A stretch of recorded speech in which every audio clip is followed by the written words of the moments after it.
back in, everybody, to another edition here of the Postgame Pod at Auburn Undercover.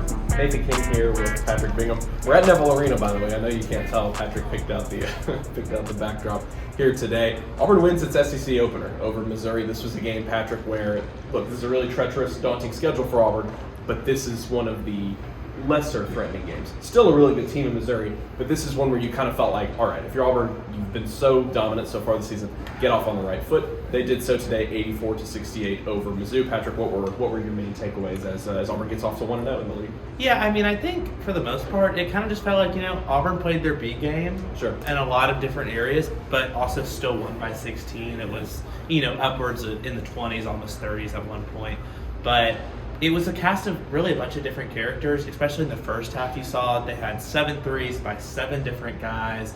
You had up somewhere in the realm of 7 guys, I can't remember the stat, that had 5 or more points. Yeah, a bunch of them had double digits. So it really was an everyone game.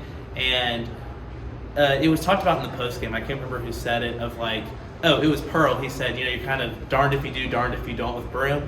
But Broom still got his, 20-plus points.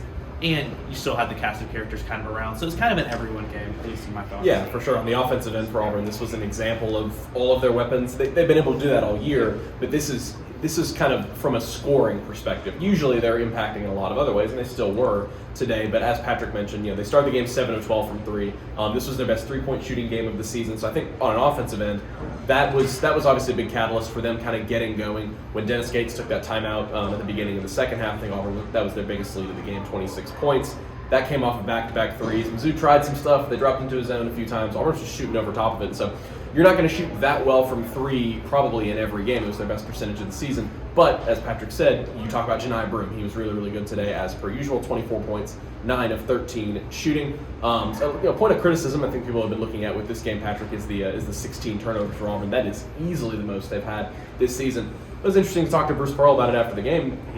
He wasn't that concerned about it. He said, look, a lot of them came in the last few minutes. I think the insinuation is they were sort of careless mistakes. It's just interesting what we've come to expect from this team, like you said, to look at a game where you can make some nitpicks here and there, and yet they beat an SEC team by 16 points. Yeah, and how many times after the game have we pointed at assist to turnover ratio, and it's like, oh, this is so great. Correct. And it is still really good, at least the country, but yeah, those turnovers were definitely a big thing. But Missouri, and Pearl kind of talked about this too, they weren't really able to create points off of that. Rebounding was another one. It's only the second time all season Auburn was out-rebounded. They're out-rebounded by 3. The only other time was against Georgia State, which notably Broom wasn't playing in.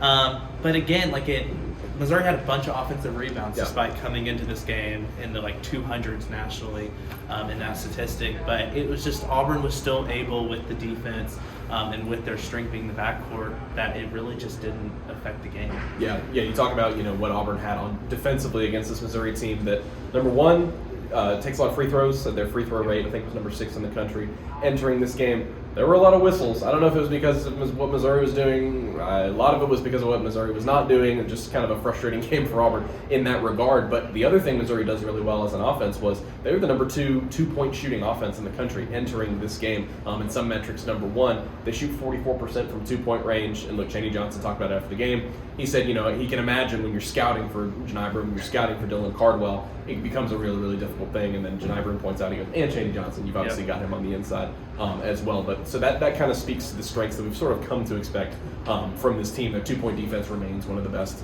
in the country.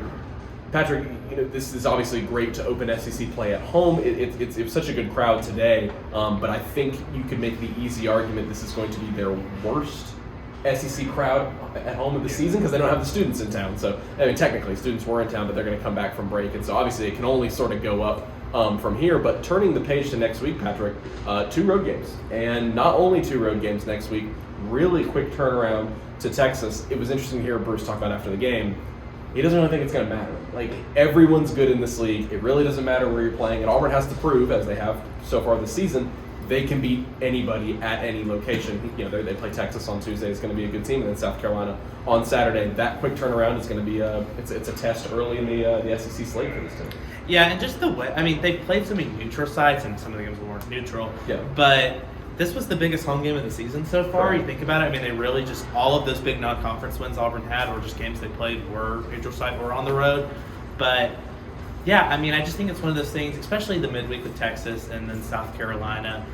Those are the ones where it's like, okay, they're not the topper echelon or top tier. It's like those are the road wins. If you're trying to map out what does Auburn have to do to be in the title race at the very end or win the whole thing, those are the ones you have to go win. Yeah. And that was similar to this. It's like, this is a team, like, every team's going to be great. When Tennessee comes in here, I mean, yes, the atmosphere will help you, but that's also just a great basketball team you're going to have to beat. Missouri's one you have the edge over. You have to take advantage of, and they did.